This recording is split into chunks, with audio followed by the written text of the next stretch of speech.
D&D presents the No BS Show.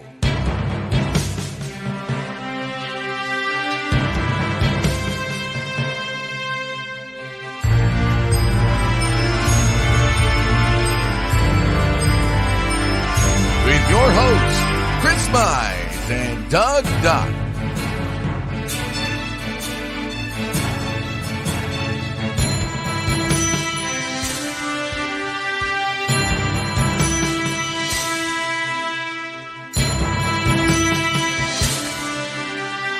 It's the No BS Show. Take it away, guys. All right. There we are. What's happening, everybody? First off, like always, I want to thank our veterans out there. Without you guys, we wouldn't be able to do the stuff that we do these shows, which they're in jeopardy now. Want to thank our military serving overseas in the homeland. We can only imagine what you're going through. Thank our first responders, police, fire, EMS, tow truck drivers, doctors, nurses. You guys are going through some hell again, and want to thank you guys. Doug, we start out every show. Want to thank our veterans, and you know, can't say enough about the veterans, yourself and other people. Basically wrote a check to the government for your ass. I mean, all the way down, and right. You know, we keep saying, you know, the veterans, and we send these kids over and the atrocities that they've seen. And, you know, I was bitching about Cuntula, you know, the hooker a couple weeks ago saying you got to cut funding to the VA because they're coddling our veterans and they got to get back to productive society. Well, you know, we've talked about it before. We know, you know, Curtis Phillips, Craig Phillips, both Kenny's their dad races. You know, Craig's race, Curtis size the track. We've talked before about them being veterans. Curtis is Purple Heart recipient. We were just talking to him here a little bit ago, and you know, some of the shit that poor kid's seen. I can't imagine, but everybody that's watching tonight, what we decided to do is actually bring a veteran on. He was in Iraq. I let him tell, you know, the time periods and that. He was in Iraq for a full 12 months. His brother Craig was there 15 months. But we're going to bring Curtis on, Curtis Phillips, and you know, let him tell. We're going to talk to him about what he's seen. All right. Before we get there, remember when this all started? Was September 11th. September 11th. 2001. And I just want to play this clip because there was a whole different time back then than what we're going through now. And if you read what I put, you know, back then we rallied. Everybody had a flag.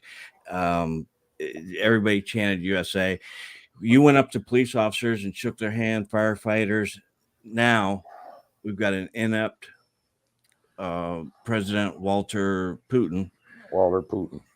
And we're trying to defund the police. We're trying to teach racism in our schools. But watch this clip. I want you all to know that America today is on bended knee in prayer for the people whose lives were lost here, for the workers who work here, for the families who mourn. This nation stands with the good people of New York City and New Jersey and Connecticut as we mourn the loss of thousands of our citizens. I can hear you.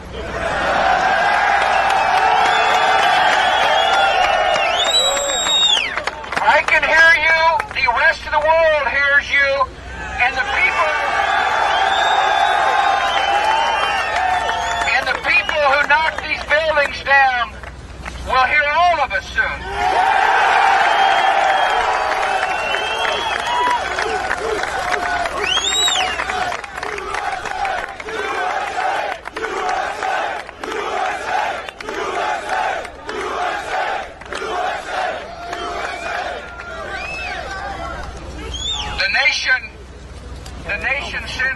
love and compassion to everybody who is here.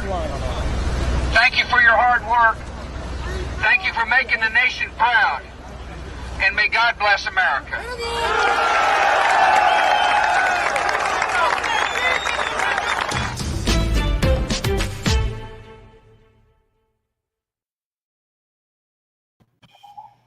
And here's one of the guys that went over.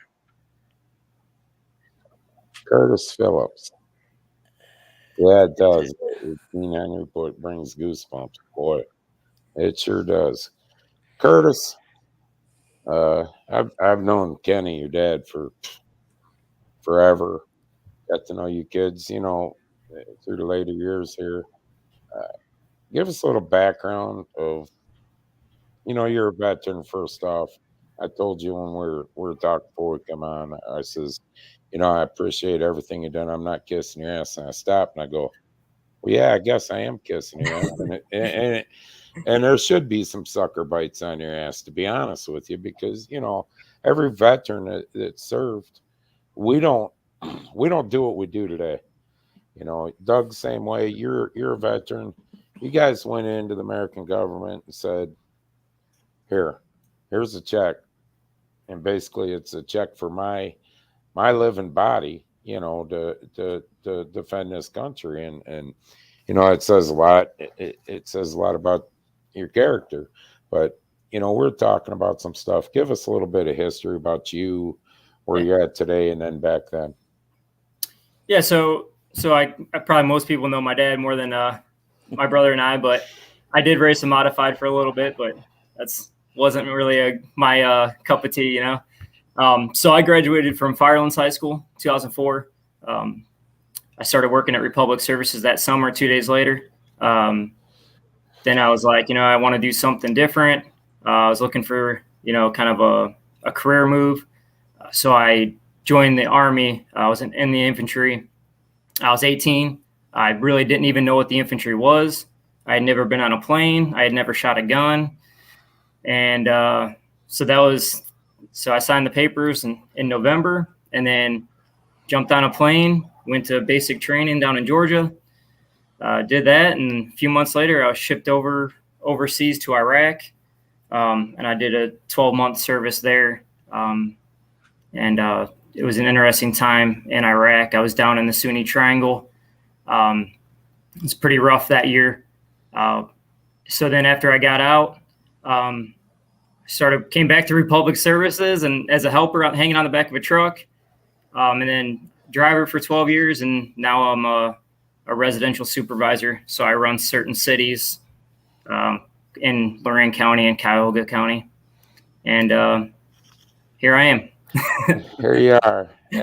You know, you called it the death triangle, is what, you know, we know.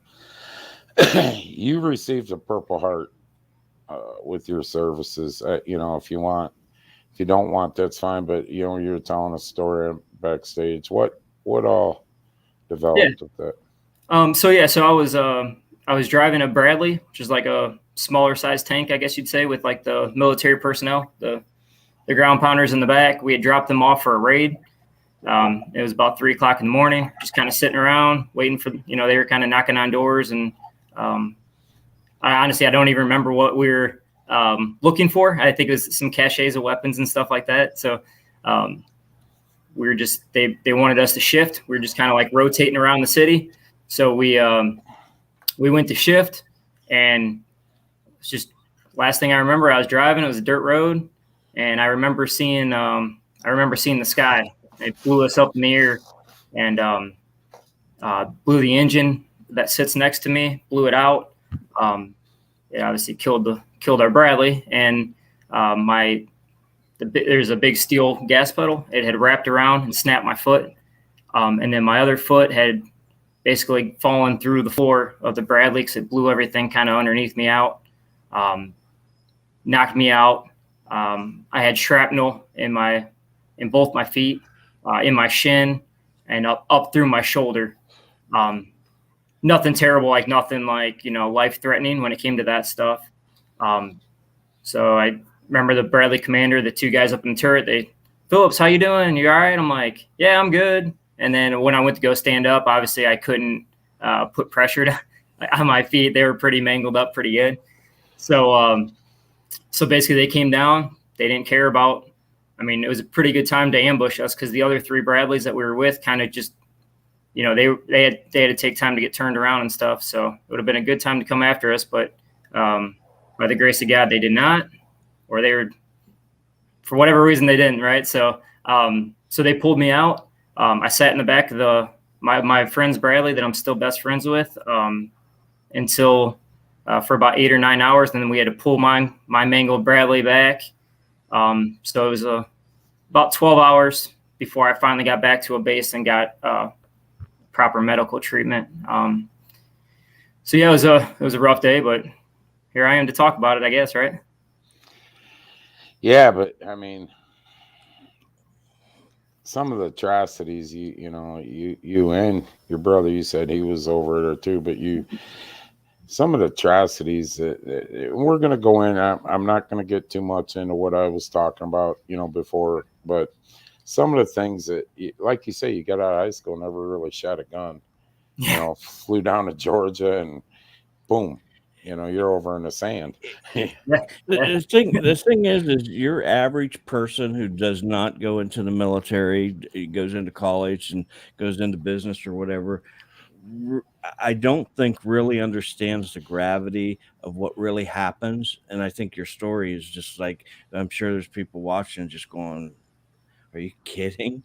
And you're smiling and you're okay. And Yeah. to think back to that time, and you said I reflected on a lot of things for 8 or 9 hours while you sat there waiting on, you know, to be evac'd out.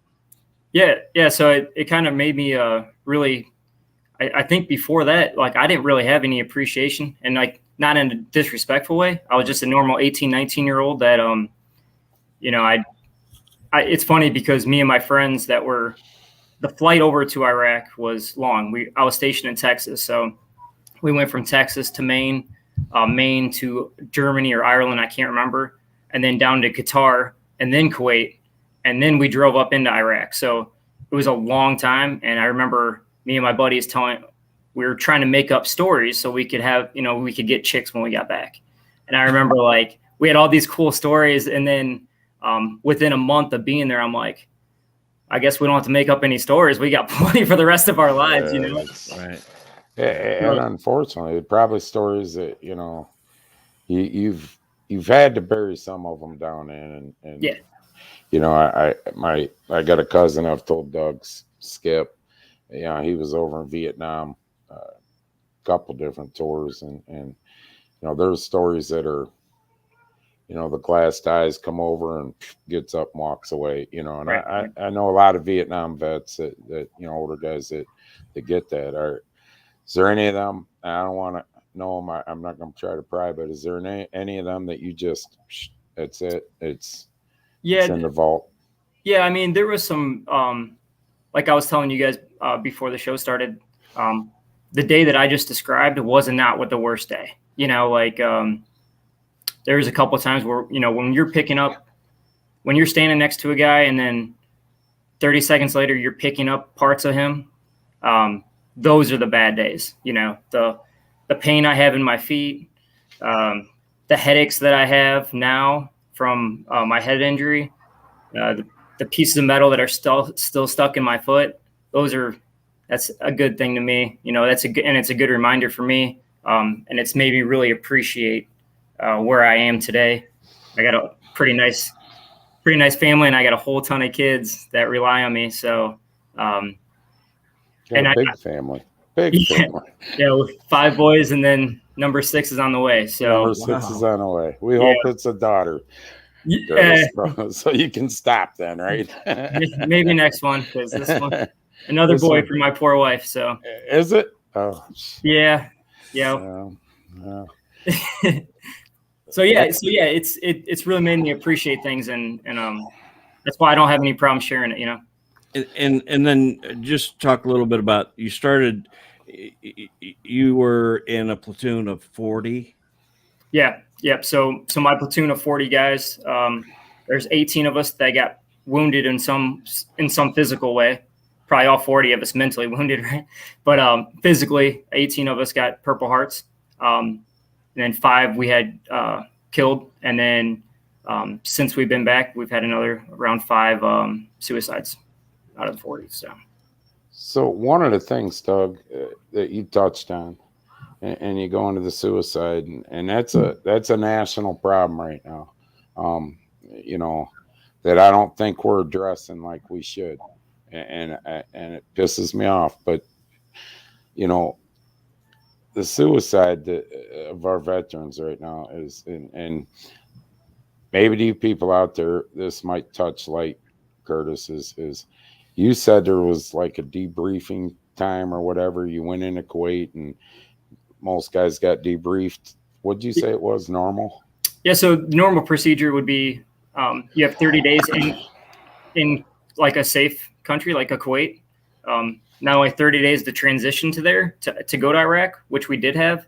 But when we got out, I don't remember what, I think at the point we were just ready to go home. So like, I don't really remember or recall why, but instead of having our 30 days off, they kept us out on patrols until the very day we got on. Like, we didn't even fly back to Kuwait. They flew us straight from Iraq out back home.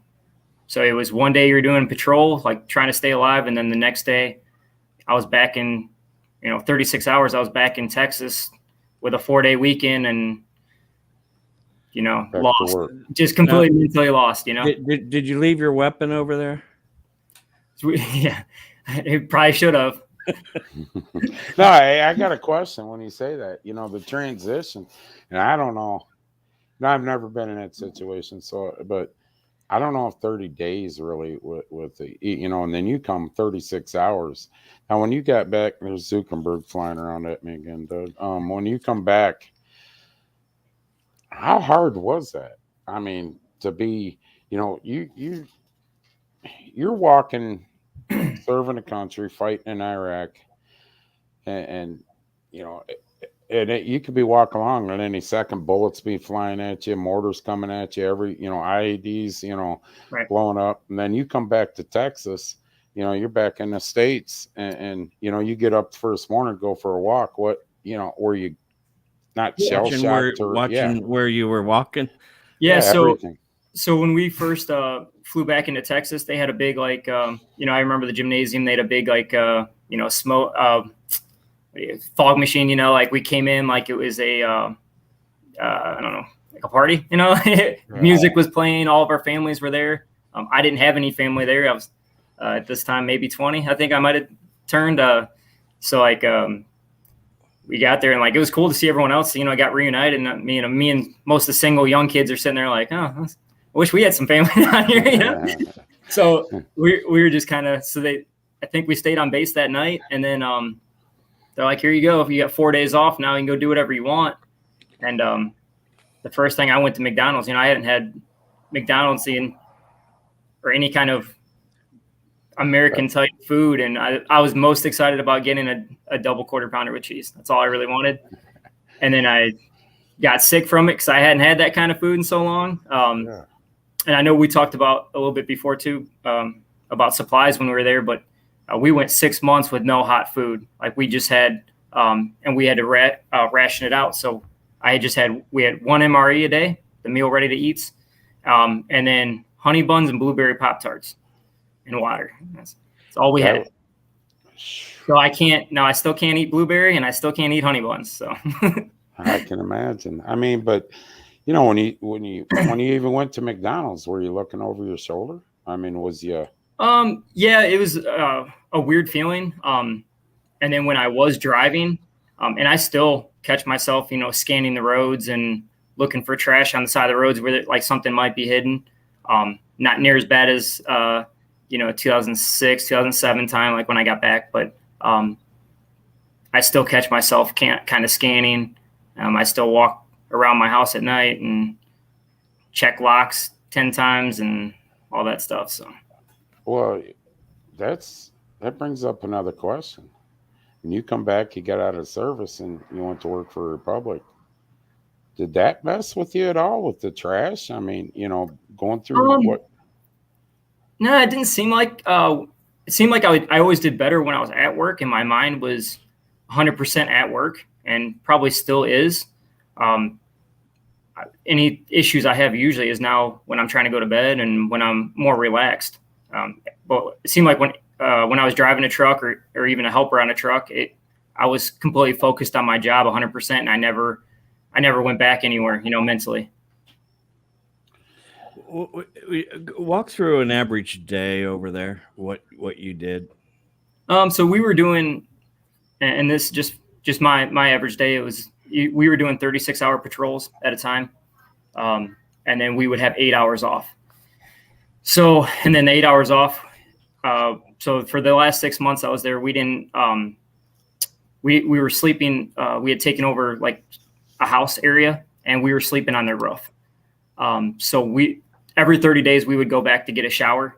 That was the only time we had a shower or any kind of running water for the last 6 months, was just once out of 30 days. And then we'd pick up more MREs and blueberry Pop-Tarts and honey buns.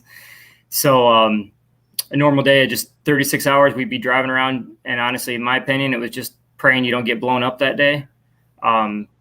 We didn't really have any rhyme or reason. We weren't really given any kind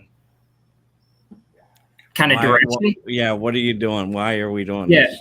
Like the raids I could get on board with because I understood and I knew we were looking for something certain. And then we did find some pretty amazing caches and stuff when we were there. But there were times where I just driving around, I hope we don't get blown up today. Here we go. So, but that was about 36 hours. And then we'd get 8 hours to try to catch up on resting and whatever. And we'd take turns driving and stuff like that. But even in them 8 hours, you were out in the field. Yeah, we were sleeping on the rooftop of somebody's house. So did you really sleeping? Yeah, did you have a base or you just kept going? There was forward operating bases there, but we were not. We were staying out in the city, down in oh gosh, I can't even think of the city now. It was one of the Sunni Triangle cities. It'll probably come to me, but I can't think of it off the top of my head. But they did not want us going back to and from the base because they said it was too unsafe to be traveling. But then we drive around for 36 hours. I don't know. Yeah, I mean but even when you were sleeping, you had your 8 hours. Yeah, you had to have one eye open all the time, pretty much. Wondering. Did you have somebody? Yeah, always. Yeah, so it was a guard shift on the house. So you'd have to go wake people up and rotate around and do that kind of stuff. So you didn't get through 8 hours? No. But yeah. I mean, there was times, I guess, like when we were on patrol, our patrol kind of consisted of driving around and we'd kind of switch. You'd fall asleep in the back if you could. But, when it's 135 degrees and you got all your gear on, it's not too hard to fall asleep, no matter how scared you are. Yeah, I can understand. What made you enlist? So it's kind of funny. So, well, not really funny, I guess I should say. 9/11 put a big impact on me, even though I was a sophomore in high school. I was probably 14, and I didn't even know. They canceled our cross country practice, and I'm like, I don't know what the hell why would they cancel cross? I had no, for a 14-year-old, I didn't know our country was under attack. I guess maybe I just didn't give a shit, to be honest with you, at the time. Right. And now I'm kind of embarrassed to say it, but yeah, I think I really just didn't give a shit. And I'm like, who cares? That's in New York. That ain't even around here. Right. Well, that's what a 14-year-old would think, to be honest with you. Yeah. I mean, but yeah. So, and then I didn't really have any family members that's ever been in. So I was just, and then 2003, I remember being awake, 2:00 in the morning before school, and I was watching our invasion into Iraq. And I just remember, so we went into Afghanistan 2001, so I think Iraq was 2003. And I remember watching it if I ever get an opportunity to do what these guys do and serve, and that's it just hit me. And like I said, I'd never shot a gun. I'd never really been never been on a plane. The only time I ever traveled out of state was when my dad was racing, and I was going to the Iceman races or one of his truck series races or whatever. But besides that, we didn't go on. I think we went to one family vacation down in South Carolina to see the Hendrick Motorsports and stuff. But yeah, it was it really changed like that. That night I just remember being like, man, that would be if I ever feel myself getting that urge to do it again, I'm going to do that. And then I just one day I went to the recruiter office and signed papers, and my dad about killed me. So Yeah. Then your brother followed right along. Yeah. yeah. So my brother, he went in after me. Actually, after I got hurt, it was March of 06. He felt the urge and inspired to serve our country too after that. And I tried like hell to talk him out of it. And then I made him promise me just, I was in Iraq still. So I was just do anything except for the infantry. And so he joined the infantry. You should have told him not to join it. You should have told him, join the infantry. Get in the infantry. It's so much fun over here. Please come. Yeah. So, Yeah. All right, you'll have a good time. Yeah. Curtis, we're going to get into the present. Okay. And you don't have to answer. I told you before, questions. I don't know what your political base is, what they are, and I don't want to know. But with today's world and what's going on and how we pulled out the weapons we left, everything that we left there, as a veteran, that day, everybody's seen it. It was, what come over you, so to speak? What kind of feeling, if any, you might have said, whatever, it's over, and I can understand it. Hey, it's over. 20 years of this shit was long enough. A lot of people lost their lives. A lot of people were hurt. But what feeling come over you the day they said, we're leaving 60, 80 Blackhawks, we're leaving this all intact, all the weapons, the ammo, everything, nothing got destroyed. Yeah, probably the first thing with me, it was probably embarrassment. Because I just I actually didn't even think it was real. I understood wanting to get out, and I support that. But I'm not really sure the tactic of, just how I described this to one friend without trying to make light of the situation. I think I told him, you ever seen a woman leave their husband and leave all their shit? And that's kind of what I kind of felt had happened, and I'm like, it doesn't happen. Like, there's no way that anybody would do that. And then it did. Well, that's why I asked you earlier if you left your weapon there.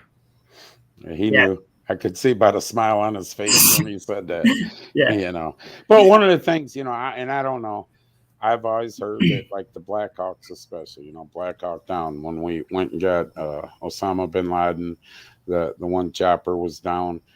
They always had to blow that kind of stuff up because they didn't want, I don't know. I've been told it's military protocol. Dispose of it, blow it up, because we don't want them to have our, United States technology and this and that.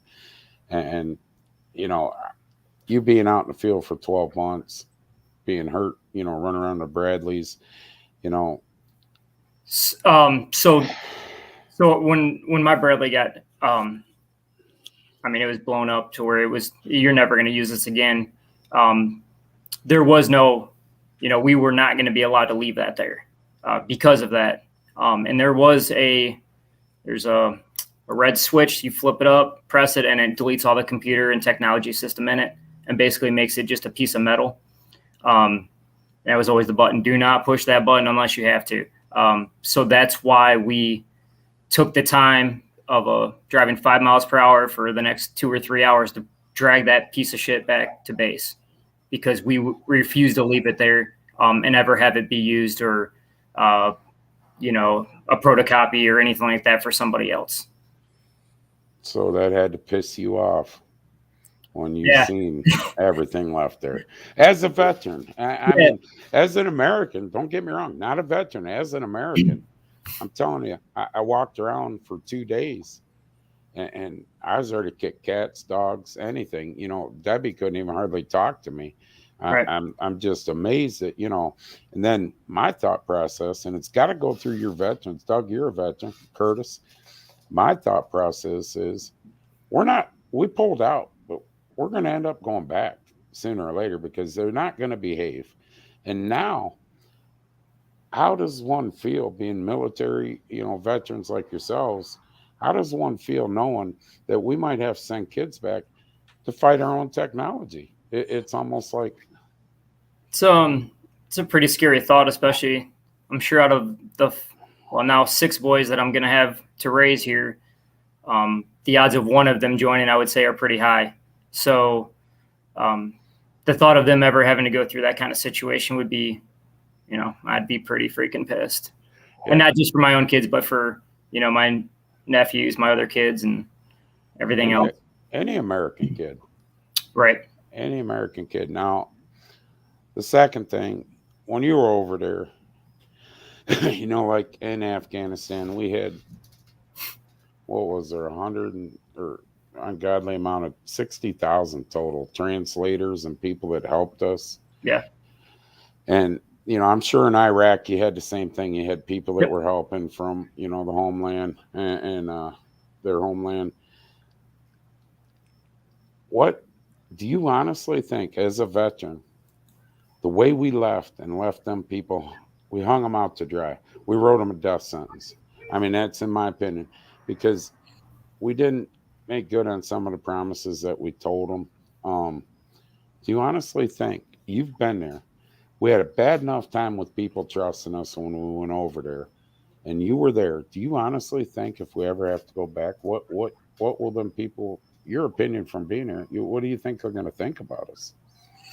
Yeah, so, I mean, I think it would be how anybody would feel, right? Like, I wouldn't really trust us. I mean, I wouldn't trust us right now. So I sure as hell wouldn't expect somebody else to trust us.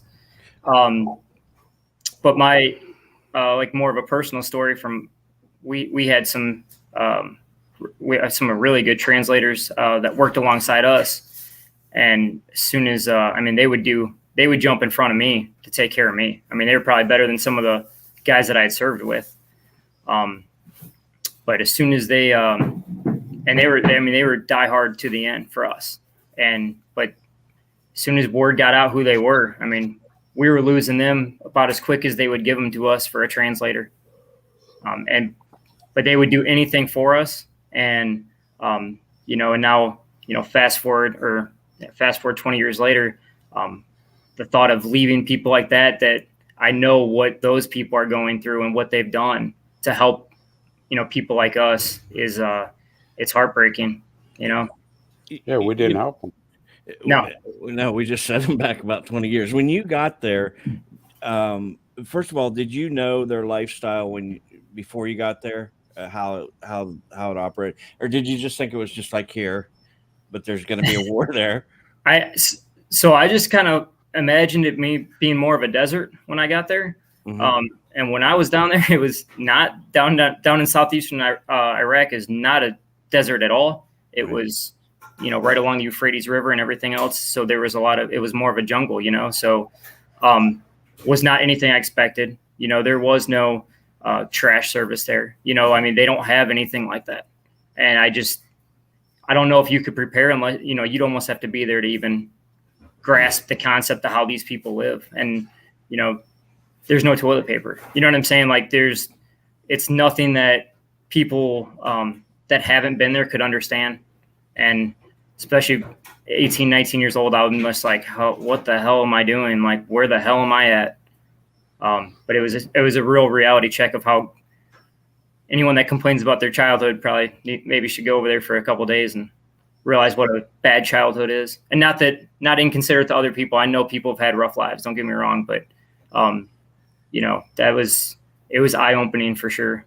And through your service, you brought those people up to a pretty acceptable standard. Women were able to go to school, or females were able to go to school. They didn't have to be covered from head to toe. And now we just set all that back 20 years by one decision.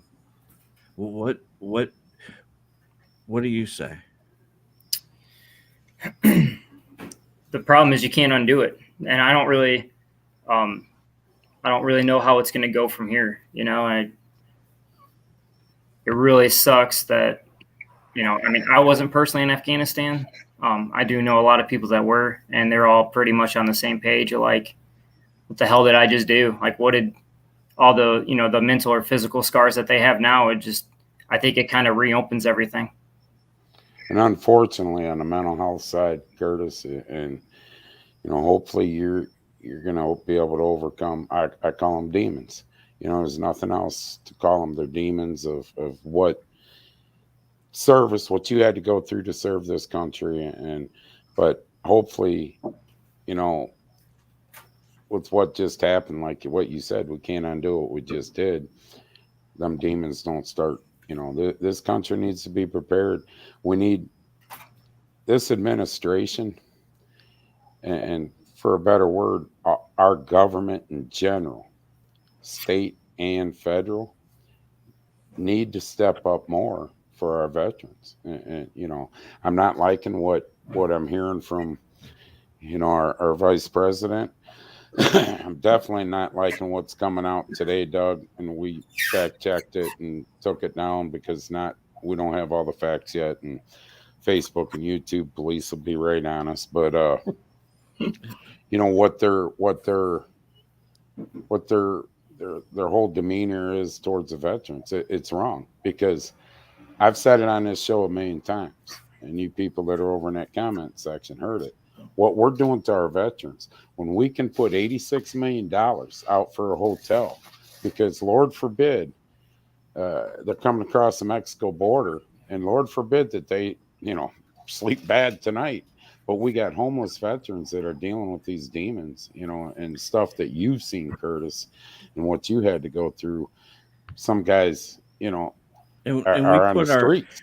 We put our National Guard in a parking garage in Washington, D.C., but we're going to take these people and put them in hotels and get them homes and give them money. And we got homeless veterans in Sandusky, Ohio. And I don't mean to get wound up. I've tried to tell myself, as long as Curtis is on, I'm not going to get wound up. But we got veterans in Sandusky, Ohio. I don't know if any of you guys remember. What was it, Doug? 3 years ago? 3 years ago, I stopped Speedway gas station. Yep. And the guy's out there, and it's fucking 12 degrees. And he's out there, and I got talking, and he's a veteran. He's having a tough time, and Speedway kicked him out of the gas station that morning, and it pissed me off. But yet, we're coddling undocumented, as they say, and giving $86 million for a hotel. Why the fuck didn't that money go to these guys, that serve our country? That's what I'm pissed off about, Curtis. That's my thing, and one of the things that I feel privileged that you come on our show. To be honest with you, it's an honor. And now when I see it at the racetrack, it's a different story. You're just with the race team to me. But seriously, no, that's not true either. But it's an honor to have you on. But what pisses me off is I'm listening to you talk, Doug, and that there's, and I want to say this and bring it up, bad things with Curtis, but there's demons that this man right here that we're talking to, Doug, has seen, that he prays to God every night no human should ever see. Right. And how our government's treating these people is an atrocity in itself, and how they're handling this whole situation. Curtis, the only thing I can do as an American citizen is apologize to a guy like you and all the other veterans that served in Iraq or Afghanistan. A public apology, because it should have never went this way. And we're sorry that we have an administration that pulled out like they did. And I can thank you all day long, but at the end of the day, when you go to sleep at night, you still think about, what the fuck did we just do? Yeah. What did I go over there for? And I apologize for the American people that watch this show. Anyways, it's sad, because if you served, the president's your commander in chief, you follow his orders, whatever that might be. But it's sad to say that this guy should be court-martialed for what he did. He he left billions of dollars worth of equipment over there, knowing what was going to happen, and didn't destroy it. Yeah. Protocol. You heard what Curtis said, people out there. They had a blown up Bradley. All they had to do is flip the switch. They drug it back, taking a chance. So they didn't get our technology in a Bradley. Imagine the technology we give them and the choppers that we give them and everything else. And I will say, going 2 miles per hour in that country, you're like a sitting duck. So it's a very risky thing to do something like that, you know. And that would kind of showed how important getting that equipment back to the FOB, the forward operating base, was. And I don't mean no disrespect in this. That's a Bradley. Right. It was not a helicopter. The Blackhawks, the you know, stuff like that. We just, there it is. I mean, we've seen the shows. And, you know, when we're serving, we're 18, 20, 25, 30 years old. We're making better decisions than the president of the United States. You guys made that decision, pull that thing back versus flipping the switch, because you know how important it is. And it wasn't even a thought, to be honest with you. It was not even a debate. It was get the Bradley out of here. Sit here, hold tight. We'll get you out when we can. And that's just what it was. Okay, can I tell one quick story? Absolutely. Sure. I might have skipped it, and my wife thankfully wrote down a piece of paper to remind me. So when we were talking about interpreters and stuff like that, that we kind of have now left over there to fend for themselves, that have helped us. My wife and I, we were in Rhode Island in the spring, and our Uber driver from the airport to our hotel, he was talking and said he's from, I can't remember where he said, it was somewhere in Afghanistan, I believe. And he was on the interpreter list of, you know, you help us for 2 or 3 years, whatever his contract was. And then they would fly him and take care of him and his family. And as he's telling me his story, and it was actually remarkable, the stuff that he had gone through and went through and helped us with, and we helped them with. It was really amazing and like completely touching, you know, to me. And, you know, then before I could even thank him, he's thanking me, you know, and it was like, and don't thank me, dude. Like, you know, it's the other way around. And the mutual respect we had for each other, it was almost, you know, it would be like me, you know, speaking with somebody that I served right next to, you know, that's how close the bond was. And I had never met this guy, you know, but I didn't even want to get out of the Uber when we got there. So those people that we're bringing over that's helped us, you agree with that? That's almost like they're a part of us. Yeah, the ones that served alongside of us, and I mean, some of them were better trained than some of the guys that I was serving with, to be honest with you. But I mean, those guys, I watched them jump in front of stuff and, I mean, do anything they could to be part of us and to take care of us. I seen bad ones too, and I knew the bad ones like pretty quickly. So when people know exactly where we're going to be before we get there, we know it's the interpreter. You know? What are you doing? Well, never mind. You probably, I don't want to know, but no, I don't want to. Yeah, we'll drop. Yeah, we'll drop right there. But you know, Curtis, we've had you on 45 minutes. I could probably have you on 5 hours, but you know, I don't want to take too much. You got a family and everything. Kids are in school. Once again, I can't thank you enough. What organization do you recommend we donate food, gear, and money to? Come from Kevin Hill. Usually you can go to the local VA, and whether it's a National Guard unit that's deployed, or they usually have a good connection that'll get it to local kids kids for us, right? So like 18, 19-year-old, 20-year-olds that are serving, they can usually direct that stuff to them. They usually have like a local contact address type thing where if they're overseas, that they can get it shipped right to them. So the VA. Yeah. One last thing before I cut you loose, Curtis. I talk about this to Doug. One of the best presents. I'm gonna come to tears.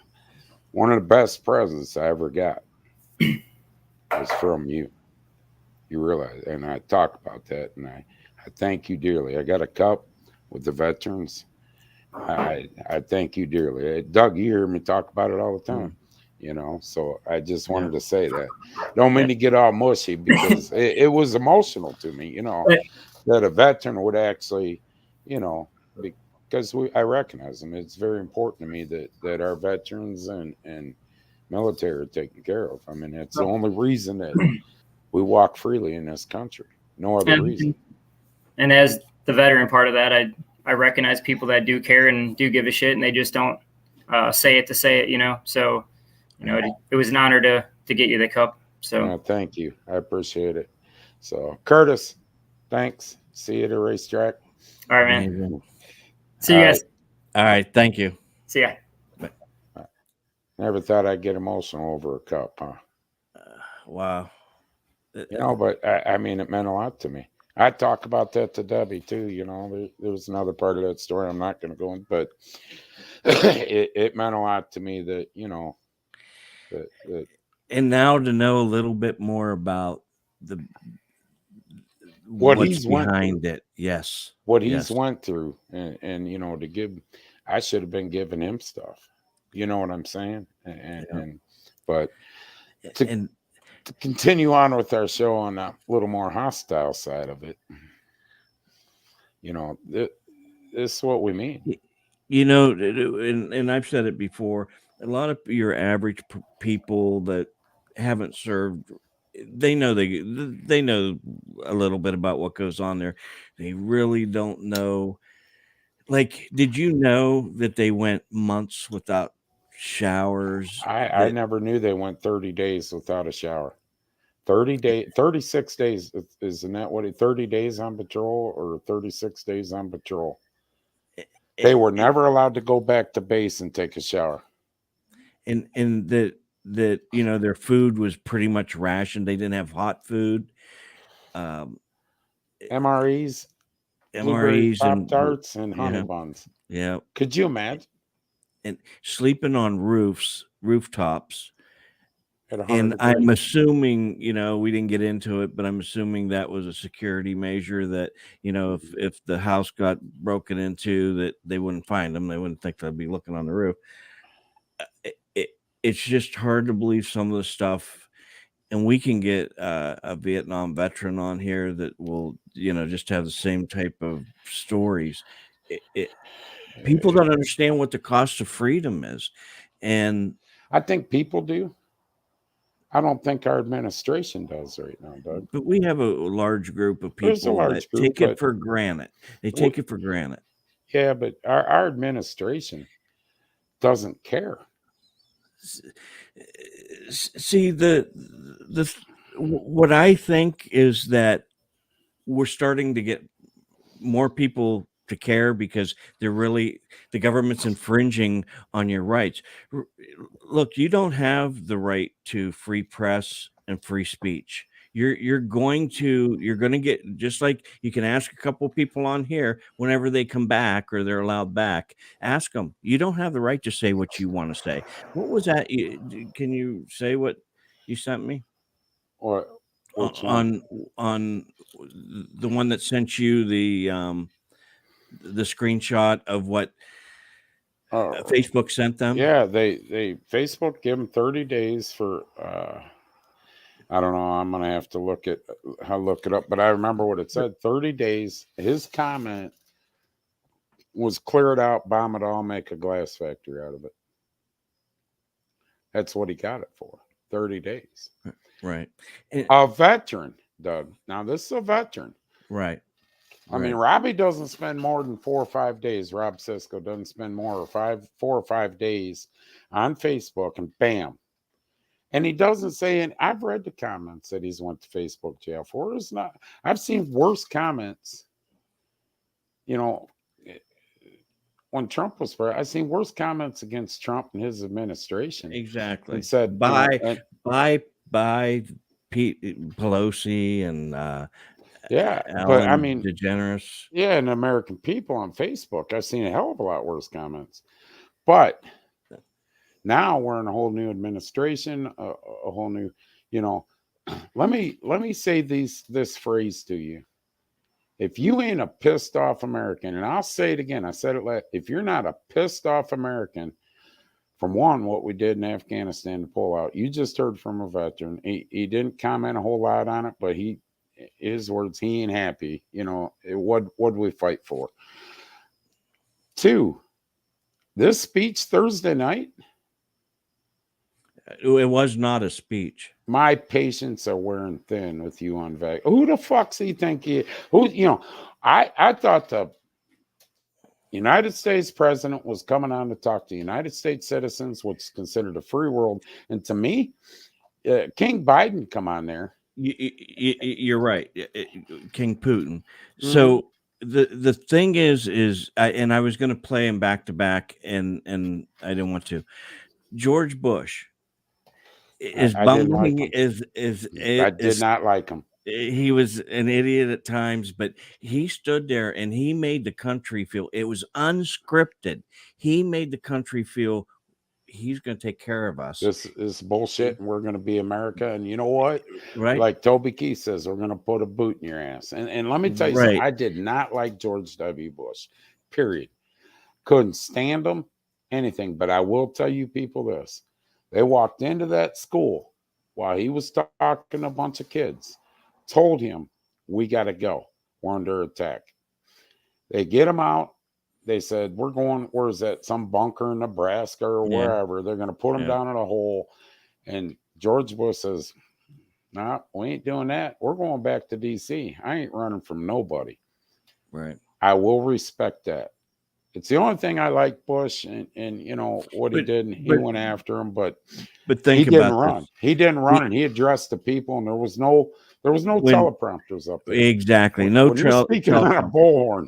Right. Yeah. And you can make all America feel like this is awesome. We're going to do something about it. And then you got the dictator who stands there and just spews out demands, and he's contrite with us, the people who elected him. Right. He's contrite with. And he's going to Louisiana, different spots that were hit by the hurricane and that.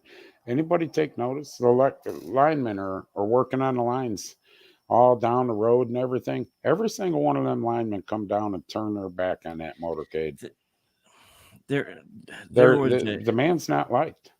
There was a video, and I don't have any more videos. So but the video was, he was there with the EMA, and he's talking, and he says, these tornadoes, they don't call them that anymore. They call them something else. And he's talking about tornadoes that aren't called tornadoes anymore. This guy doesn't have it together. He's gone. He's fried. You know, they had he was up in one area. We showed the video. He's walking, leaves. He's in a devastated area. Leaves where he's walking because this is sick. This is fucking sick. Leaves because he sees a young little girl over there. And he walks over, and the guy yells. The guy yells out, and he had every right. Don't sniff her, Joe. Brantley Gilbert playing in a concert in West Virginia. A concert. And all of a sudden, chants start coming. Fuck Joe Biden. Fuck. Even him gets up. You know what? I got to join in on this, and turns the mic to the fans. All because of the way he's running this country, Doug. No other reason. Now, we've always said we'd like a Biden supporter to come on here. I don't no more, because we don't have that many people view this as it is, because Facebook, we put up that we're bringing Curtis Phillips up on in a separate post from our live.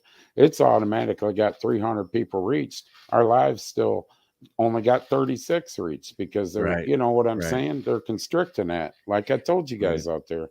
So Joe Biden, his speech on Thursday, if that, along with the other things, didn't piss, we have the black-white racial conflict going on. It's died down. You don't hear much about it right this second, Doug. So what we do We have a new one. is we're going to have a new one, vaccinated against unvaccinated. Yep. And he actually said it that way. Mm-hmm. He actually said it that way. You know, have to agree you know with what? that. I got to agree with you, Joe. I mean, if you voted for Biden, you're sitting at home going, what the fuck did I just do?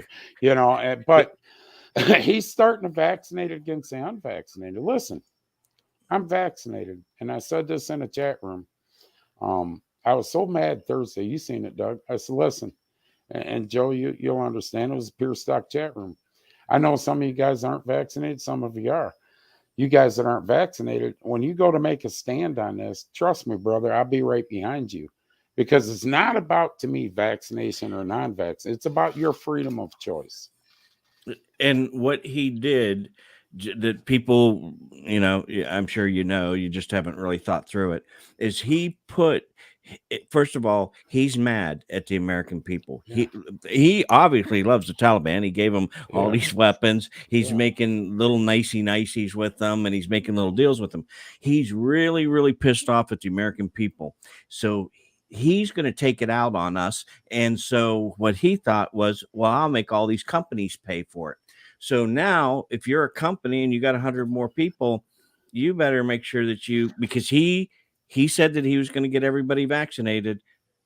Of course, it was by July 4th, and it's not working. So he's pissed off. If you own a company, you're gonna pay for it, or you're gonna pay. I think it's a $1,400 or $14,000 fine. Well, here's the thing. He's not doing that by executive order. He's going through the Labor Department to enforce that. So you're right. You're right. You're right, Dean. He's going through a labor.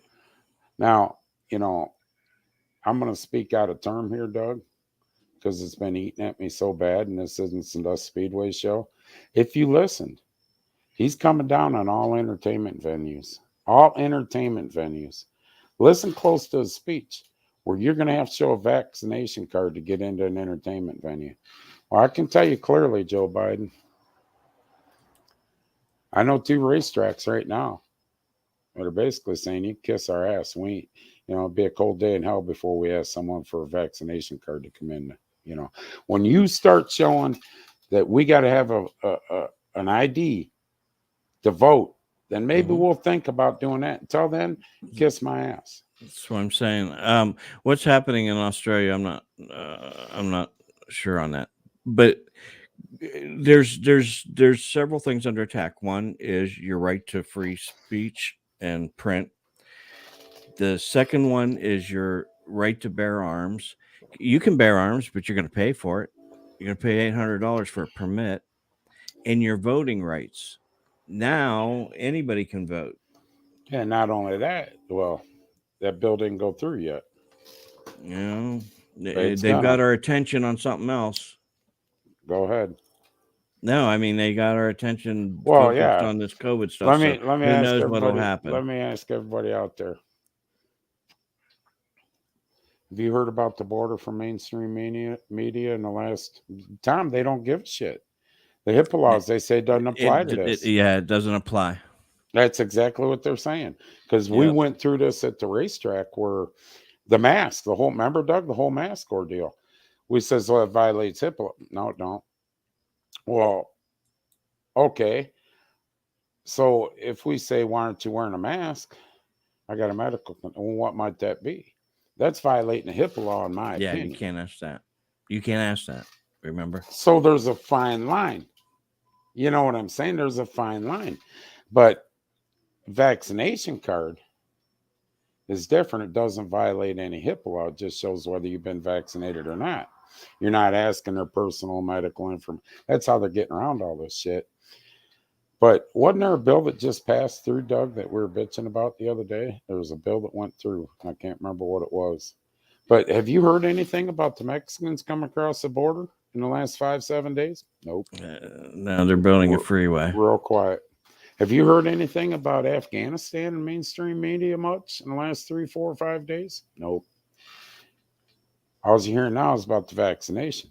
divide and conquer again. So now, as I say, the racism has died down a little. You ain't heard a whole lot about that. Now it's vaccinated against unvaccinated.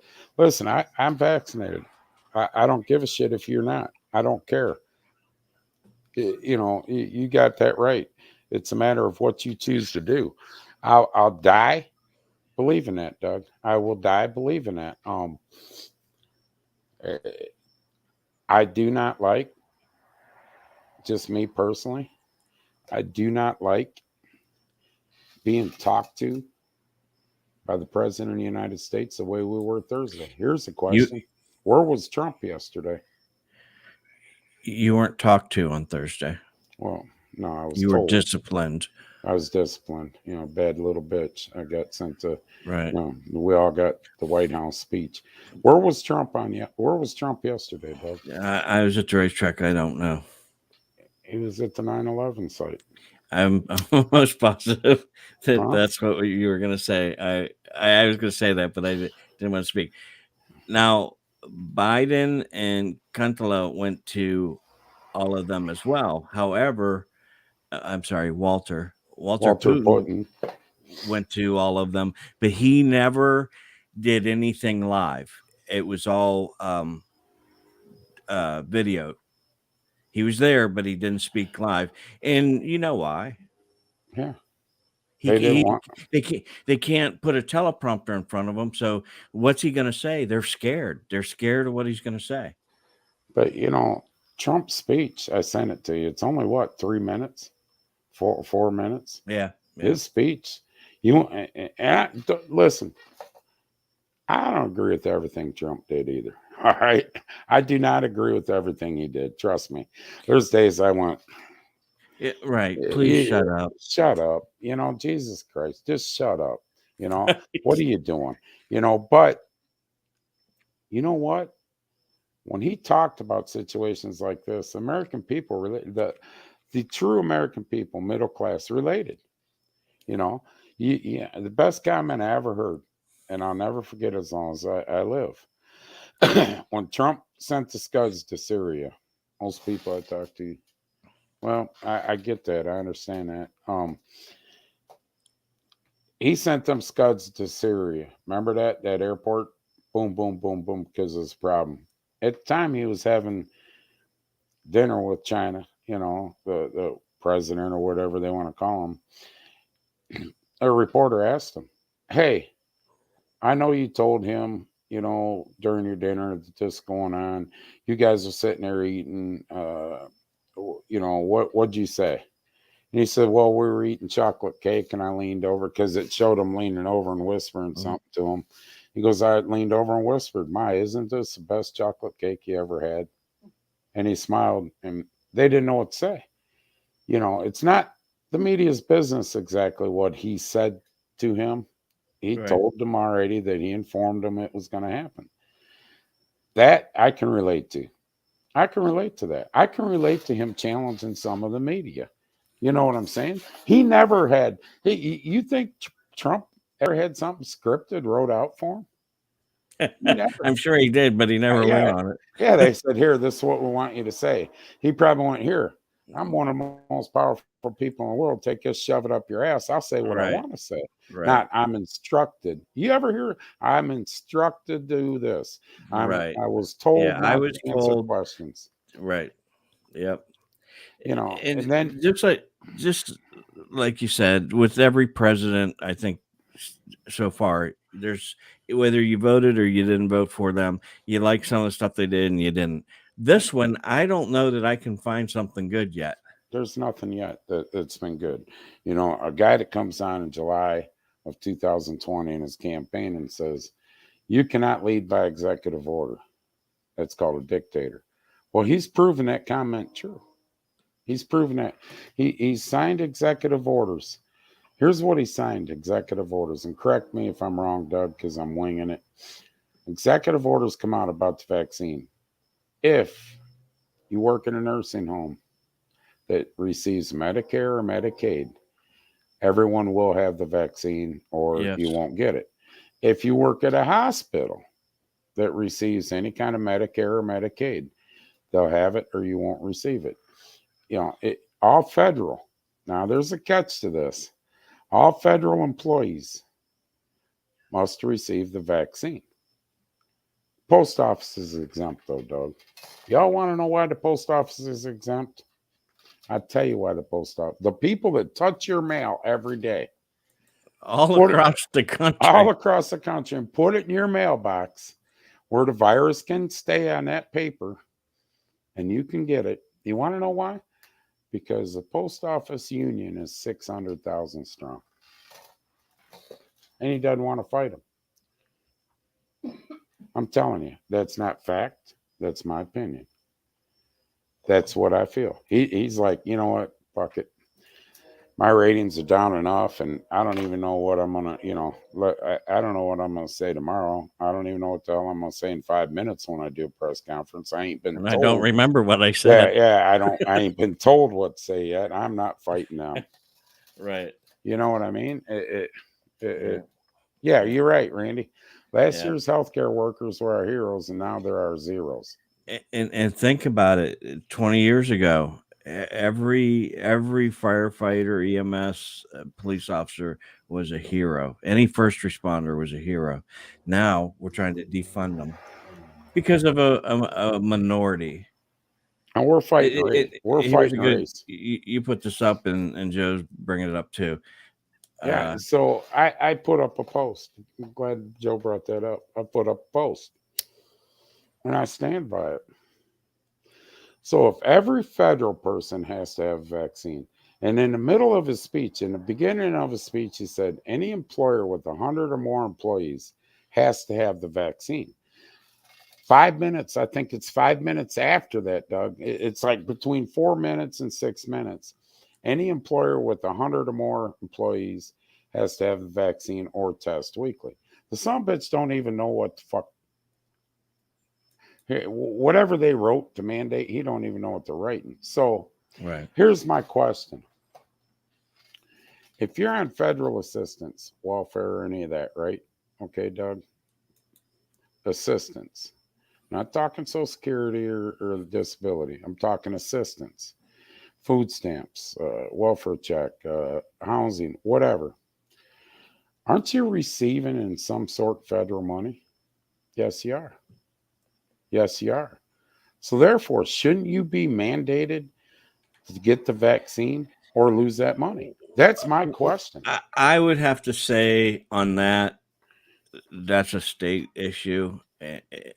I mean, the federal government should step in and say, if we're going to keep giving you money, you need to make sure that these people get vaccinated. Right. But still, I'm against the whole making people get vaccinated. Well, I am too, but what I'm saying is there's federal if we're going to money play the game, let's play it fair. Now, I never thought in a million fucking years, after the last 18 months, that I would be saying what I'm about to say. Finally, DeWine said something that made sense, Doug. Uh-oh. When was that? The other day. DeWine goes, I don't agree with this employer deal. Basically said, that's an employer's choice. That should have nothing to do with government. Company. He says I'm not agreeing with that. Did he say it Friday, Sean? Yeah. I mean, DeWine basically said, in layman's terms, I ain't with that. I'm not on that bandwagon. You know, if you're an employer, that's a private company. That's your decision whether you want to do that or not.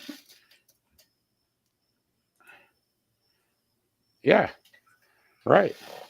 I got to take a drug test. Listen, I just had this conversation. I don't know who the hell it was with. I got polled 5 times in 6 weeks. Our executive producer sitting here, Doug. Remember that, Debbie, when I had to go piss 4 or 5 times in 6 weeks?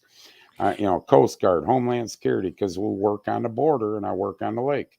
DOT, I got pulled 4 or 5 times in 6 weeks. It's like I was going to piss in every week. I was actually, but I got to watch all these people go down, to Paris Street and Sandusky, and they don't have to take a piss test, and we're the ones paying. If I don't take that piss test, I don't have a job no more. Right. What's the difference? If I want to go smoke a joint, Shouldn't I have that right to smoke a joint now? If you know, you're mandating that we all get vaccines, shouldn't you mandate that they have to piss test? What's the difference? Well, it's discrimination, Doug. How? I don't know, but it's discrimination. Well, Now, I guess I gotta ask this: what do you do if they come back positive? You just they lose their shit. so they lose. But I understand, and I kind of agree with that. But you got kids that are innocent in all this. They're gonna be put out or I put get in. that. I get that. You got to come down on it somehow, though, Doug. I mean, you know. Yeah, no shit. Tommy knows. Tommy can answer that question for you in private message, Joe. But you know, Tommy, how many times have you pissed, Tommy? Come to think of it, Tommy worked there. So here's my point to everything. Here's my point. Is we can't pick and choose what we want to mandate and what you're going to get. You know, if you're going to say we all have to have the vaccine, then we all have to piss, we all have to do this, you know, right on down the line. We can't come out for years, and it's going to stick in my head, and it's a sore subject right now with Texas. But for years over abortion, say, my body, my choice, their body, their choice, their body, their choice. Left side and say, well, vaccine, your body, our choice. That it don't make sense to me. Yeah. I gotta go back to the whole testing, welfare, and kids, because I 100% agree. I just guess there needs to be something that helps them kids, because they can be innocent and all this. Listen, You're gonna end up. You want a cure to it? I got it. You want a What? fix to it? You go in and you piss? Okay. You failed. Now you're going over here because you're not working. We know you're not working. You'll report here from whatever time to whatever time every day for the next 30 days, and you'll go through a rehab process. And we'll test you every week until you're Or complete. you lose your kids. Or you lose. You lose. Yeah. Yep. You get one chance. You know, one of the things Bill Clinton, I know, well, there's a name everybody will light the board up on, I'm sure. One of the things Bill Clinton did do that was, I agreed 100% and thought it was great. You had a certain amount of time on welfare to learn a trade or go to school or learn something. Yeah. To go back to work. I thought it was always like that, and I guess it's not. No, George W. Bush, of all people, come in and wrote that out. You know, he wrote it out, and I think that's when the war started, and he wrote that off. But Clinton had it. I think it was 3 years. Correct me if I'm wrong. Anybody that knows? I remember back then, and I do remember that you did have to, and I think there's still some mandate, but it's really light. It wasn't as strict as it was then. Right. So, in a nutshell, every president has their flaws. There's presidents I couldn't stand. George W. Bush being one of them. Until they bombed the trade centers. I give them all the respect. And Doug, we've talked about. I give George W. I think it was 1 year. I think they gave it 2-3 years, Tammy. You might be right, but George didn't run. George W. Bush didn't run. Right. Thought he was a terrible president, but he didn't run. Right. He the problem is this. Yesterday was 20 years. We swore as a nation 20 years ago, September 11th, 2001, we swore as a nation. I don't know, Paul. We swore as a nation 20 years ago. Yeah, yesterday and today. We'd never forget what happened. Ever would we forget what would happen. Problem we have now, today, September 12th, 2021, a lot of people forgot and don't give a shit, Doug. A lot of people forgot. That day happened, I remember vividly like it was yesterday. We were talking at the racetrack last night. I was talking about that and some other things out go over before we get off the show. My voice cracked a little bit, Doug. It was pretty emotional because I remember that day vividly. I'll never forget it. It's etched in my mind. The world changed that day. United States changed drastically. How can some people forget that? Well, one of them that forgot it is in the White House. Yeah, he sure did, didn't he? And he was a senator then. He was a senator. Yeah. The only millennials that know about it is people like Curtis and his brother. People who They're went not over millennials, so they're in their there. third. They're pretty close. They're in there. Younger generation that was 1, 2 years old. They don't care. The thing is I did hear this on the way home from my long ride from the track to my house, is that they don't teach that in history in schools. They don't teach about 9/11. They teach that it happened, but they don't give anything more than that. That we were attacked on this date, just like Pearl Harbor. But that's what it is. You knew we got attacked, and what happened, and that's it. They're riding us out, and I'm telling you, we're gonna wake up someday if y'all don't pay attention. They're raising their taxes, right? Right. They would just reassessed in Erie County, was it, Debbie? Lorraine County, Erie County. They reassessed all the property taxes. They reappraised your homes. Right. Remember the last time they reappraised houses? We went right into recession. My house was purchased for $140,000. Okay, that I live in now. We went into recession. Come out and they appraised my house. It wasn't even a year later. It was worth 126 or something like that. You go down to the tax department. Oh, it's worth 150 or whatever. And No, it's not. The appraisal, you come reappraise, my house. Yeah, see, Lorraine County. You're paying Chris's taxes. Yeah, get ready. Trust me, but I'm telling you, it's coming. And what you guys aren't paying attention to, and this is the smoke screens that are being sent, the diversion. Pay attention to the voter bill. Pay attention to the gun law bill. Pay attention to these bills. And they're being switched around, ain't they? The gun law bills changed numbers. HR bill, it's changed like 4 times. Yeah. Because they keep adding stuff in. Pay attention to the infrastructure. You want to know why people are fighting up there over that infrastructure bill? There's only, out of 3.2 trillion, there's only 1.4, 1.5 trillion going to infrastructure. The rest is pig fat. It's pig fat going everywhere else but infrastructure. $1,200 a month per person. Listen, for 1 year. I had this conversation yesterday.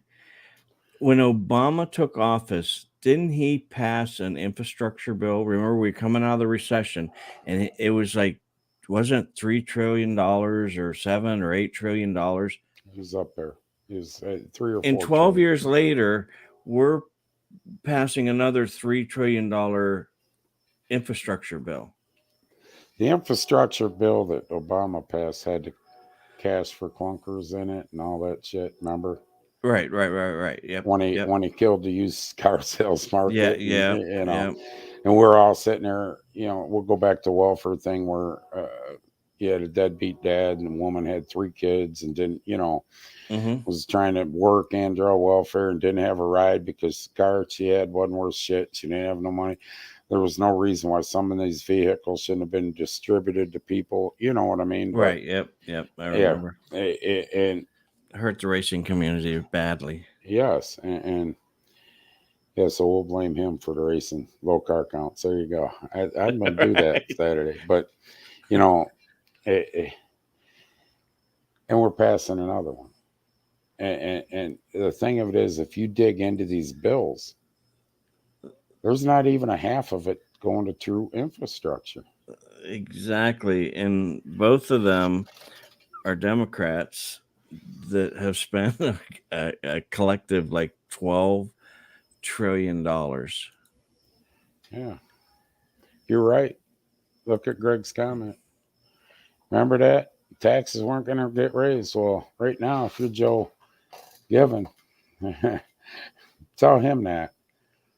You know, what's the taxes going to go up per year on 58,000 increase? A lot. A lot. Mm-hmm. It's going up a lot.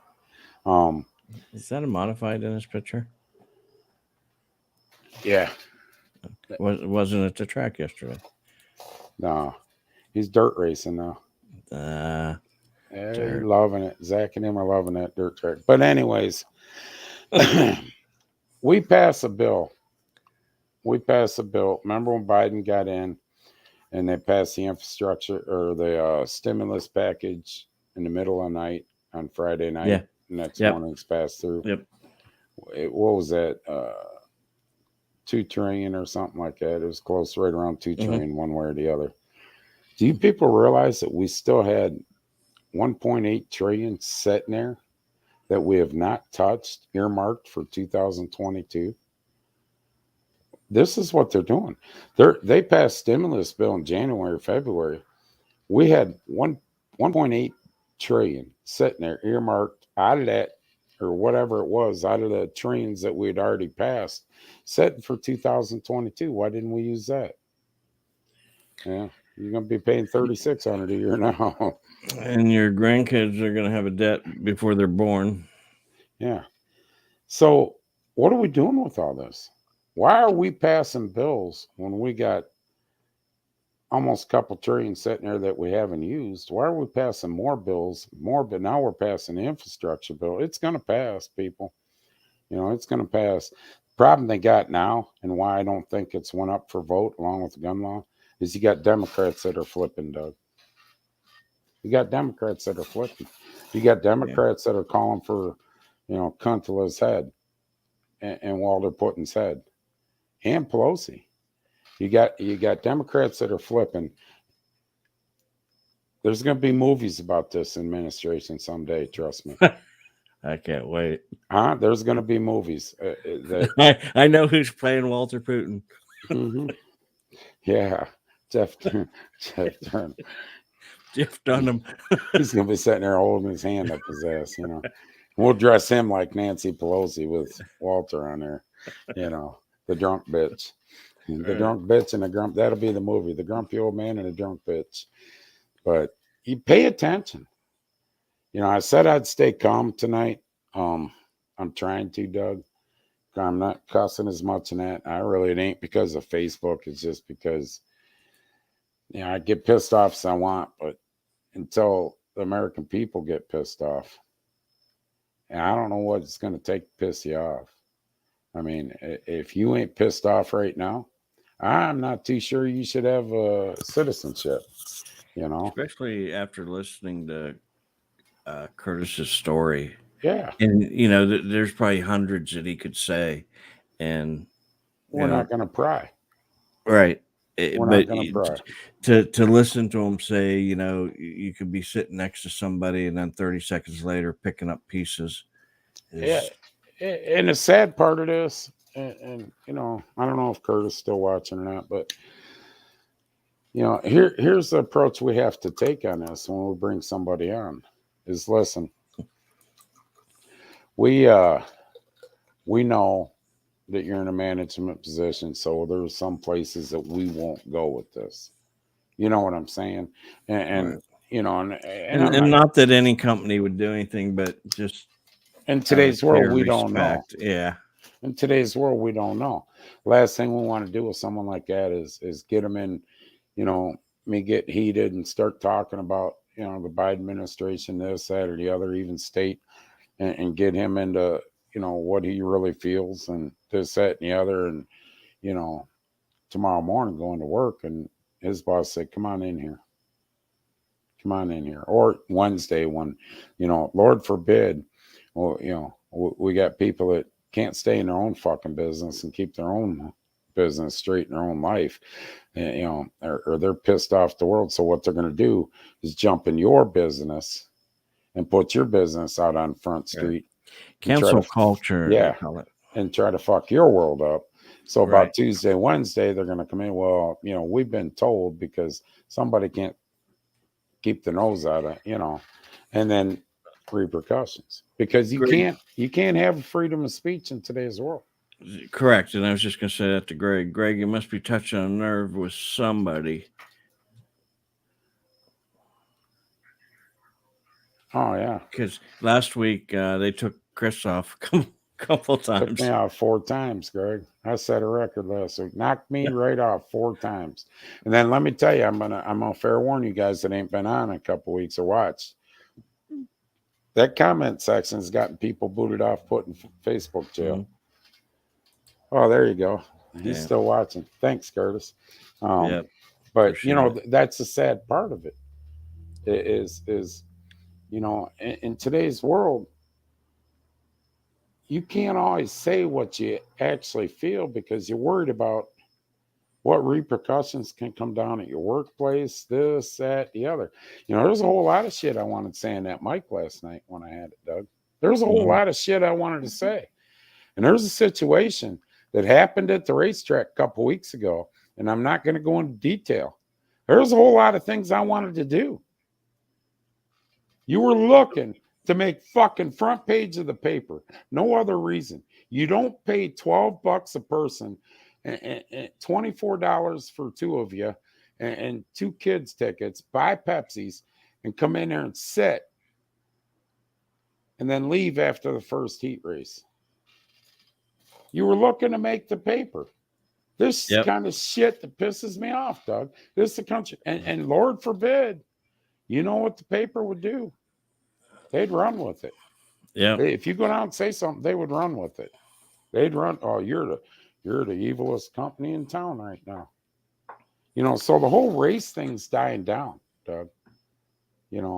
And so let's start a divide between vaccinated and unvaccinated. And he absolutely did that. And he said, I know if you're vaccinated, I know your frustration with the unvaccinated. I feel your frustration with the unvaccinated. I feel it. And there's something we got to do about it to get them. Well, what are you going to fucking do? Yeah. We had conversation, Greg, over it. And we... it was a split decision. Let me tell you something, Greg. It's something that we stand tall on. And it was a split decision in a matter of about 5 seconds that we said, you know what? Let it lie in today's world. And we tried something last night, and it actually brought a tear to my eye. Me too. And we did something last night and just to test the waters. And I tell you what, I don't give a shit what other tracks did last night, how they did it, whatever. We did something last night just to test the waters, and I couldn't be more proud. Everybody was sitting at Sandusky Speedway last night. More proud. If you were in our positions up in the tower and you were in the know, if it didn't bring a tear to your eye or give you chills or make you voice crack a little bit, I don't know. I mean, it was a moment to be proud, we turned that over to Perkins Police, Randy. Yeah. We'll catch up with you, Randy. Don't worry. Yeah. Well, we thank him, Carol. But and then we go right into our ceremonies after that, Doug, and it was a proud moment. I mean, we didn't have to listen. We had drivers come to, I want to bring his flag. I want to bring a flag. I want to bring a flag. We had about 10 cars out there. Wasn't 8 cars, 10 cars out on the track holding flags, POW flag. I think there was 10. A 9/11 flag. Kevy out there in his newer truck he got, Dodge flag. Decent crowd last night, real good crowd. Everybody standing up. It was a proud moment. They didn't forget, Doug, because we played a song and did something, And that song's right attributed to what happened 20 years ago. And there ain't one person in that grandstand forgot 20 years ago. Right. And all we said was, don't say anything, just start playing. Yeah. Just play it. Don't announce nothing. Just start playing it. We're going to bring cars out on the track. And it was Lee Greenwood's song. I can't think of the name. Proud to be American. Proud to be American. Everybody stood up, took their hats off. And we didn't say nothing. We just started playing the song and doing it. And you're right. It was a proud moment. It was an emotional moment. Mm-hmm. In the tower, Yeah. I mean, very seldom do you ever hear my voice correct. Yeah. You know what I mean? Very Paul's seldom son do you was hear involved. Paul's son was involved, Sammy. His car is a tribute to the military and the veterans. Mm-hmm. Look at his cars. And next week, we'll put a picture up of Sammy's car because it's a tribute. I may have it. But we forgot. It's not about black and white. I'm not sure if this is it. So, Yeah. is that the one that's from last year's? Yeah, last year's. That's last year's. It's not about black and white. It's not about Asian and white. It's not about Middle Easterns and white. It's not about black and Asians. It's about being American. It's about being American. Yeah, Tammy got the hour in the tower right when the feature started. I bet her ears are ringing and she's still talking to people really loud. Yeah, it was great up there. Yeah, I'd love to go up there again. It was good comic relief. Those guys have no clue what they're doing. That Mike's talking about Biden getting a mental capacity check. He needs to take one.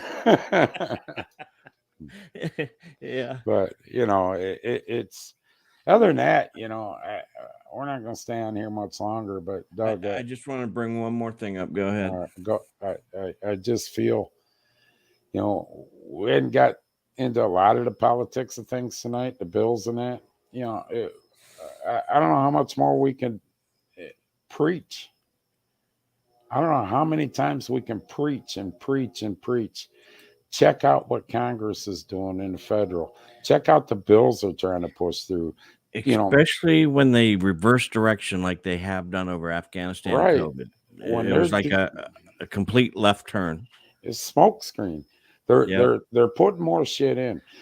Check out Columbus. What they're doing. They're voting on a fucking sugar cookie.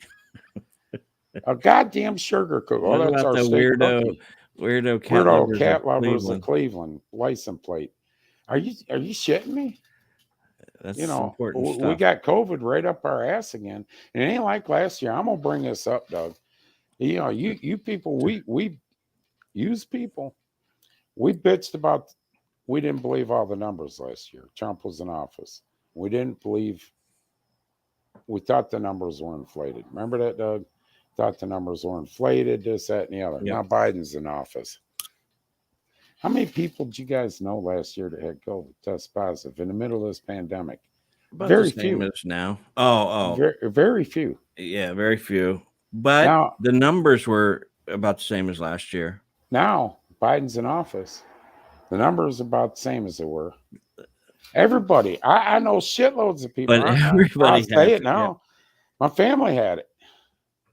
There's a reason why I didn't go to Shady Bowl Speedway. My family had it. All right. So I know a bunch of people. We'll get into it later. Sue Swart passed away. Complications due to COVID. And I'll get into that before we leave. Mike Mazzagatti, he's got it on a vent.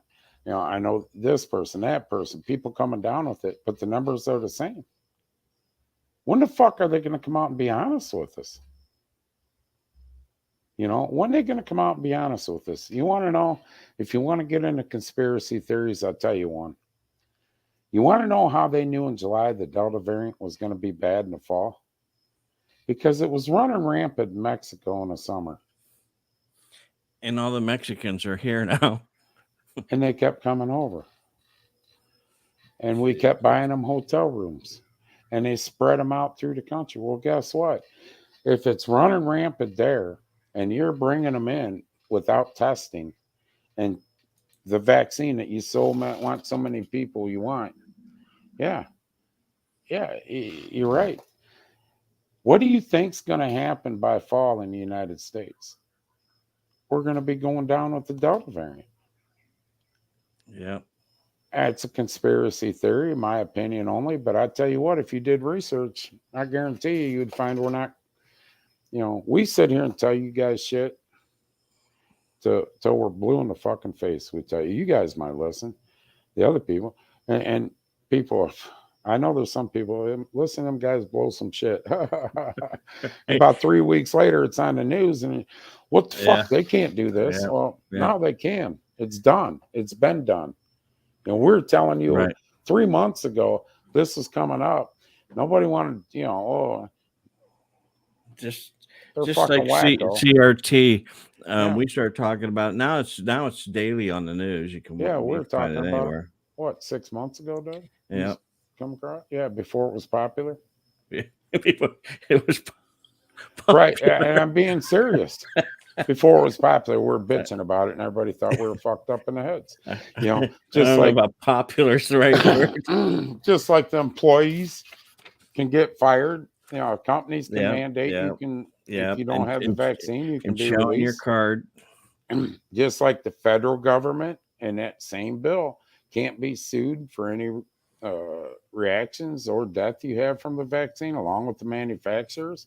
We're bitching about it. It passed. Then 3 months later, it come out, and everybody, when the fuck this come up? Sitting there acting like bad. When the fuck this come up? Well, 3 months ago, we were talking about it and said, here it comes. We showed you the bill. We put it up on here. I remember you saying something about it. Educate yourself is the only thing that I'm not a well-educated man. Most of you guys know me, know that I don't use big words. I use a lot of 4-letter words, but I like to know what. Tammy is very aware of that. Yeah, I like to know what this country's doing, what I'm living in. Listen, I can't remember who it was I talked to, and I said, listen to me. I'm 53. In my past, I lived a life. I should be 75, 90. I lived a wild life for a long time. I've lived my life. I die tomorrow. I've lived a full life. I'm not worried about me. I'm worried about my grandbabies and my kids. Debbie's going to outlive me. Trust me. Debbie will wait. And she's looking at me with that look. She's going to outlive me. I worry about her, my grandbabies, my kids. If you're not concerned about your kids and grandbabies, you should be, because they're not living in the same world you grew up in. Exactly. Go ahead. One last thing. This is close to home. This is Illyria we're going to talk about now.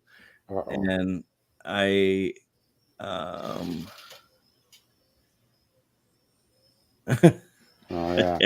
yeah. You're very educated, she thinks. She hasn't been around you enough. Street education. Go ahead, Doug. All right. So I don't. This actually came up on Facebook. Somebody was going to this Illyria Board of Education, and they have this picture that they posted. This is children going or coming from school. Look at that shit. This is kids sitting on the floor in a school bus. If something would happen, there's because the exit's behind all these kids. But we got to wear masks to school. Mm-hmm. We got to wear masks in school. The kids do. But they're all fighting over it. But you know what? Here, we know this, people. This is what we know. Our educators, our school boards are so smart that they got an inside track that coronavirus won't fuck with the school buses, Doug. It don't go on school buses now. But this is against the law. It's way against the law. Way against the law. How are we getting? Listen, if How are you're we allowing that to happen in Elyria and your kid goes to school, on this bus? You especially on that, point out your kid. You need to be at the next school board meeting. You need to call for an emergency school board meeting. You know, it's not right. This is what we're doing. I understand that we have a workforce, a non-existence of a workforce. Yeah. It's happening down here too. My brother's off and and they are doubling up people. But you can't only double up so much. If you got a 40 bus that seats 40 kids, I don't know what they seat. I'm throwing a number. 66 on most of them. Okay, if a bus seats 66 kids, you can't put 120 kids on that bus. It's not. One, you're breaking the simple mandates that the school are putting out, saying they need to wear masks and they need to do this and, COVID. But since school's out, I don't care if you got a 60-person capacity on the bus. I don't care if there's 100 riding on it. Right. It's not right. I understand we have an employee shortage. I don't know. I just think that it's just, if my kid was riding that bus, I'd be super concerned about it. I don't know what I would do. I mean, I would go to school about it, but I don't know. Once again, yeah, you already know some of it, Mark. But once again, I don't know. I don't have the answer, Paul. I don't have the answer. Just bringing it to, just letting you know what's going on out there. Let me tell you this: if I lived in Lorain County right now, especially Elyria, and I seen that with your house appraisals just come out, yeah, I'm a little pissed off. Yeah, it's not. How can I say this without sounding like a smartass? I'll just say it. It's my problem that my kid's riding a bus that way. If I'm in Elyria, it's my problem now. But it's not my problem to fix the solution to it, to put the solution there. That's what we pay taxes for, to the school district. That's what we pay taxes for.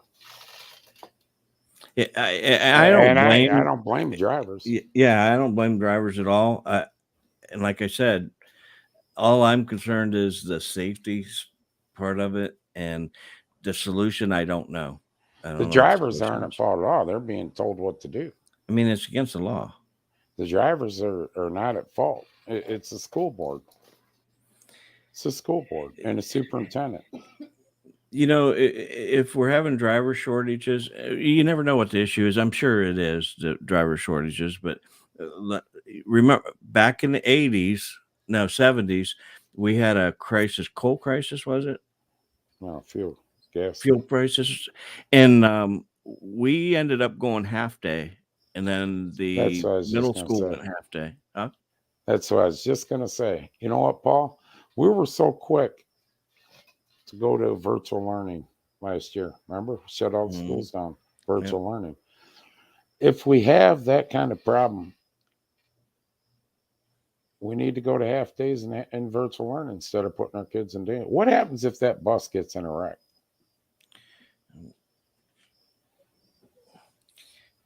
What happens if one kid on that bus is asymptomatic and tests positive for COVID, Doug?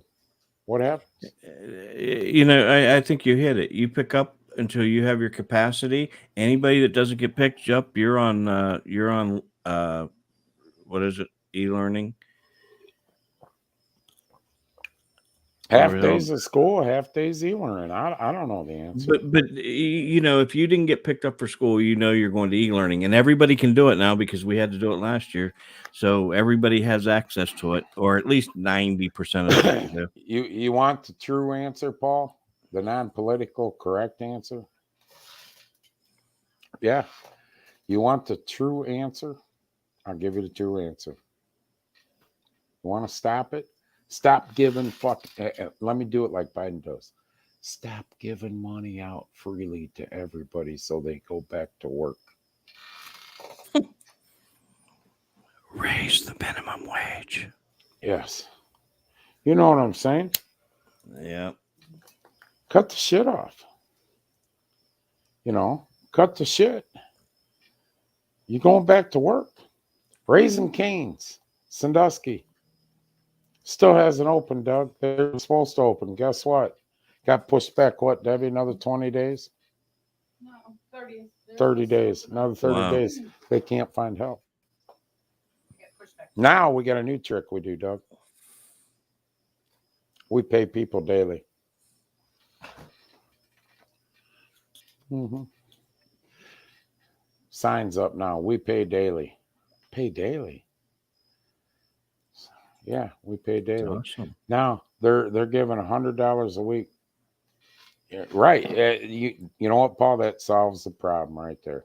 That'll solve the problem. I guarantee you have enough school bus drivers then. I guarantee you we have enough help in our restaurants and stores.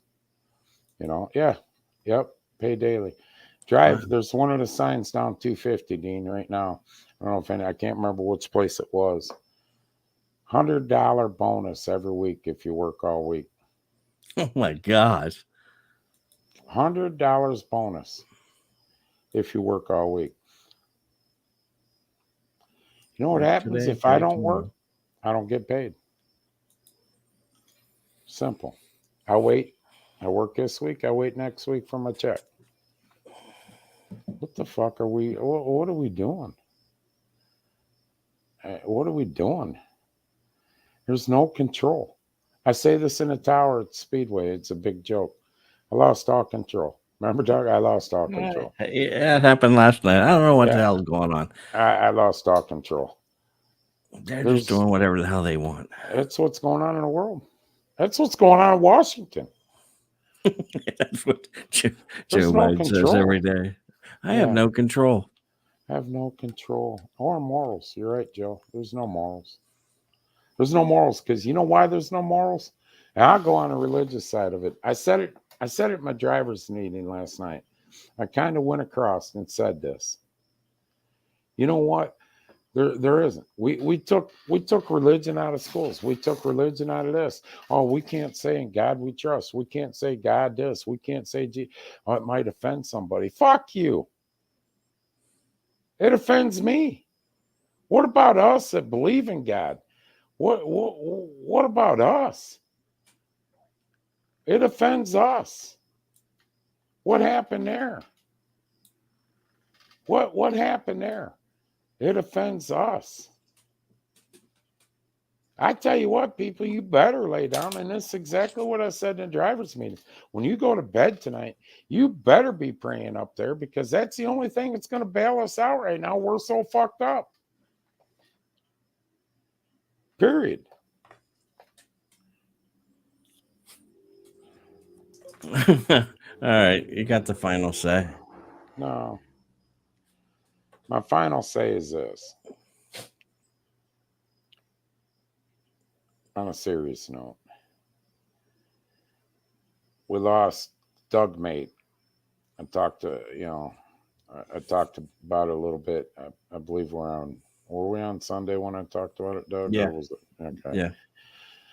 Doug Mate was a race car driver for years. Midville Speedway. Pretty sure I don't know if they confirmed it or not, but he had a heart attack in the middle of a race. We lost him. Hell of a guy. One of the good ones. You know, God rest his soul. We pray for his family. And you know, I've been through this at a racetrack. Pray for the Midville people, what they went through.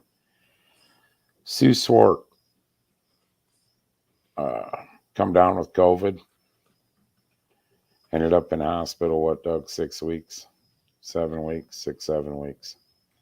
Was on a ventilator for a long time.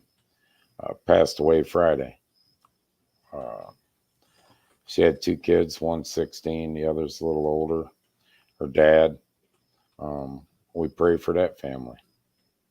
She died of COVID-related illness that set off pneumonia, double pneumonia, and it just snowballed. Mike Masgatti used to own Barberton Speedway, still pretty highly involved in Barberton Speedway, on a ventilator right now. We had Marilyn Jackson at the racetrack last night fighting cancer real bad.